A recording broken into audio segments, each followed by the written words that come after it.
Assalamualaikum warahmatullahi wabarakatuh.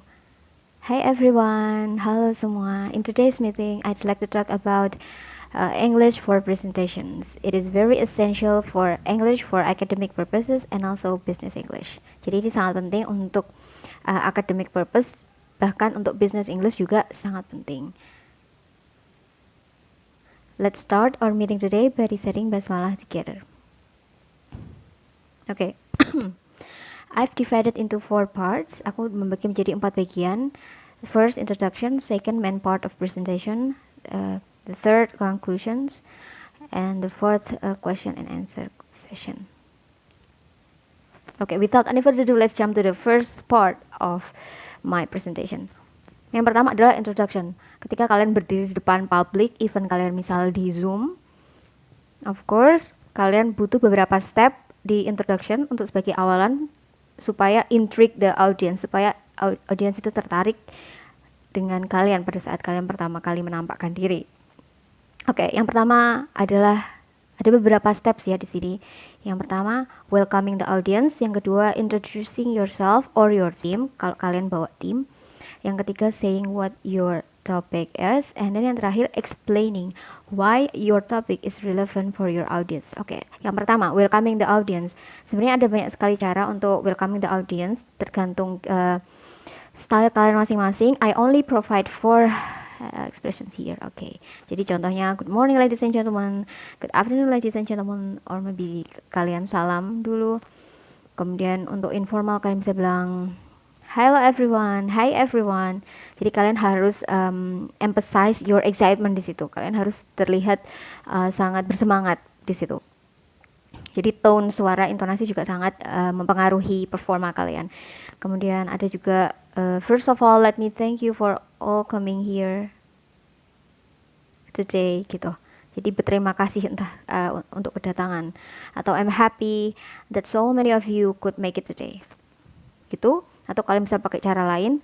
Selanjutnya kalian bisa pilih salah satu deh. Oke, kalian pilih salah satu ya. Jadi nanti tugas akhirnya adalah kalian harus bikin introduction seperti ini. Misalnya kalian pilih good morning ladies and gentlemen. Kemudian setelah itu step selanjutnya adalah introducing yourself or your team. Let me introduce myself. I'm Nurul Aini Rizkina from IAIN Kudus, for example. Ini adalah ada 3 cara ya, kalian bisa pilih, atau kalian punya cara kalian sendiri, punya style kalian sendiri ketika introduce yourself. Yang kedua adalah for those of you who don't know me, my name is bla bla bla bla. Atau kalau misalnya kalian maju dan itu tim ya, kalian bisa bilang I'm Nurul Aini as a moderator from group 4. Let me introduce my members. X as the first presenter, Y as the second presenter, and so on. Nah, setelah kalian memperkenalkan diri atau tim, kalian bisa menyampaikan what your topic is.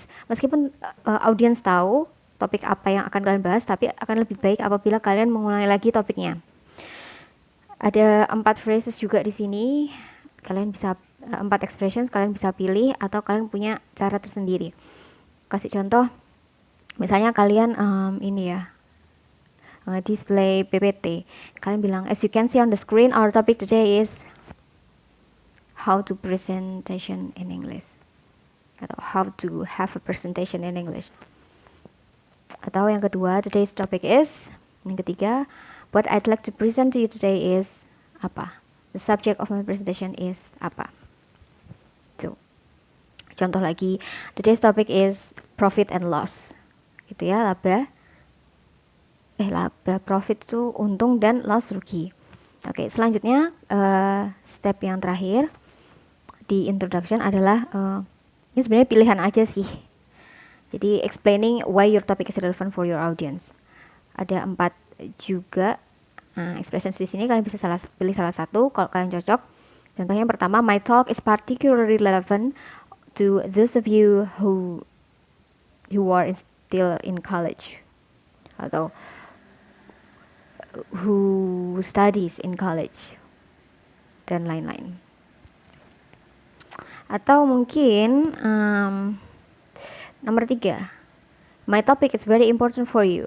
Because kenapa sih topik kalian itu penting? Kenapa sih kita harus tahu informasi-informasi yang akan kamu sampaikan nanti gitu. Oke?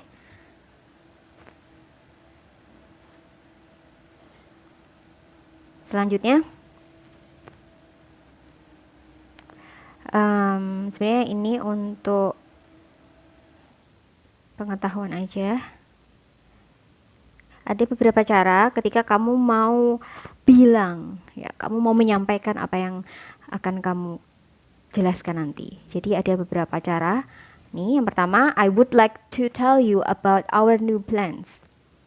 Aku akan memberitahu kamu tentang rencana-rencana baru kita. Atau going to plus verb 1. Atau bear verb atau infinitive. I'm going to talk to you today about new developments in the R&D department. Seperti atau aku yang pada saat awal tadi, I'm going to talk about English presentations. Atau bisa I will, juga bisa I will begin, atau I will be talking about bla bla bla. Jadi ini hanya pilihan aja. Setelah itu ini untuk tambahan aja, jadi stepnya tadi, tapi ini informasi-informasi tambahan aja. Tadi aku bilang bahwa I've divided my presentation into berapa parts. Jadi kalian sampaikan di introduction, aku membagi presentasiku menjadi berapa parts. Ya, biar ada subtopiknya juga. Jadi ada topik, terus ada subtopiknya. Ini supaya apa ya? Supaya audiens tuh bisa stay still dan bakalan tetap dengerin kamu karena mereka sangat butuh part kedua dari presentasi kamu misalnya. Dan mereka juga perlu tahu kapan kamu akan presentasikan tentang subbab yang ketiga misalnya. Oke, yang ini yang perlu diperhatikan ketika kamu menjadi pembicara yaitu timing. Pastikan timingnya itu tepat. Kalau kalian emang take time, timingnya 20 menit, ya sebisa mungkin kalian on time gitu. Handout, apakah kalian akan memberikan handout ke audiens, apakah tidak? Nah ini adalah cara yang bisa kita, expressions yang bisa kita sampaikan. Contohnya, don't worry about taking notes. I've put all the important statistics on a handout for you. Jadi aku akan kasih kalian handout di mana isinya adalah important statistic. Atau kalian bisa bilang I'll email the PowerPoint presentation to you. Jadi nggak kayak Pak minta ya nanti presentasinya, Pak minta ya gitu. Jadi di awal pas introduction kalian bisa sampaikan itu. Nah untuk question sendiri di introduction kalian juga harus menyampaikan pesan. Pesan. Kalian harus menyampaikan gimana sih cara mereka untuk bertanya kepada kamu. There will be time for question after my presentation. Itu berarti kalian mempersilahkan audiens untuk bertanya setelah kamu mempresentasikan semua topik gitu.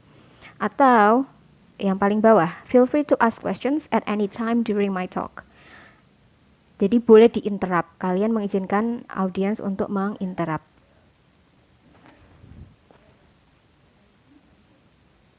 Oke. Nah, ini juga sangat menarik ya di sini. Getting audience attention. Jadi setelah 4 step ini kamu lewatin ya pada saat introduction, setelah selesai step ini, step selanjutnya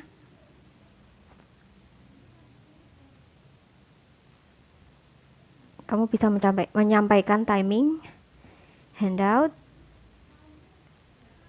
Nah, setelah itu kalian bisa menyampaikan rhetorical question. Sebenarnya apa ya, strukturnya nggak harus kayak gitu sih, tapi ini aku berdasarkan sumber dari buku yang dimana nanti aku insert sumbernya dari buku apa. Oke. Gimana sih cara getting the audience attention? Sebenarnya ini kita perlu berlatih ya untuk ini. Yang pertama adalah ask a rhetorical questions. Contohnya, is market research important for brand development? Jadi kalau bisa yes no question ya, ini jawabannya yes atau no. Jadi bukan seakan-akan ya. Jadi kita mengajak interaksi kepada audiens di mana audiens hanya perlu mengangguk atau menggeleng atau jawab iya atau tidak. Jadi nggak ribet gitu. Ini juga untuk memancing mereka untuk berpikir gitu. Do we really need quality assurance? Terus mereka secara nggak langsung pasti mereka akan mikir kan, butuh nggak sih gitu. Nah, setelah itu kalian bisa mulai start with an interesting fact. Misalnya kalian presentasikan tentang fast food. Nah, kalian bisa share interesting facts yang pastinya kalian dapat dari sumber-sumber terpercaya. Contohnya, did you know that fast food consumption has increased by 600% in Europe since 2002? Gitu. Jadi mereka, hah serius? 600%? Naiknya sampai 600% sejak 2002 gitu. Jadi orang tuh bakal, wow, interesting, menarik ya kayak gitu. Oke. Okay? Terus kalian juga bisa menambahkan experience kalian. Tell them a story or anecdote. Jadi kalian bisa menceritakan pengalaman kalian yang unik atau tidak harus unik, pengalaman kalian juga yang related to the topics ya, yang berhubungan dengan topik kalian. Yang ringan-ringan aja. Contohnya, I remember when I attended a meeting in Paris, bla bla bla bla bla. Jadi kalian bukan pura-puranya ya, kalian tuh cerita gitu. Jadi kelihatannya kayak santai. Jadi bukan kaku yang seminar yang kayak very theoretical gitu. Tapi ternyata di kehidupan kita juga si speaker pernah mengalaminya. Selanjutnya give them a problem to think about. Ini sebenarnya boleh ya, boleh nggak sih? I mean it's up to you, it's depend on your style, right? Dan aku kasih contohnya aja ya. Suppose you wanted to set up a new call center. How would you go about it?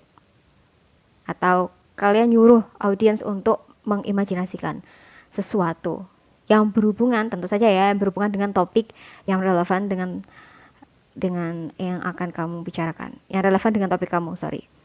Contohnya, imagine you had to reorganize the sales department. What would you be your first step? What would you do? What would you be your first step? Jadi supaya mereka mikir juga gitu ya.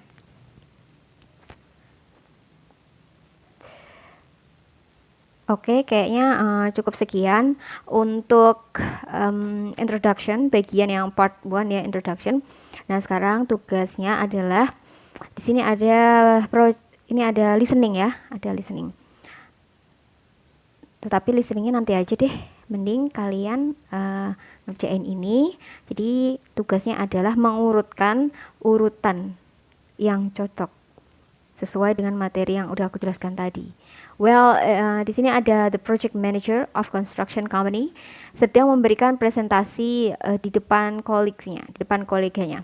Dan tugas kamu adalah put the sentences in the right order.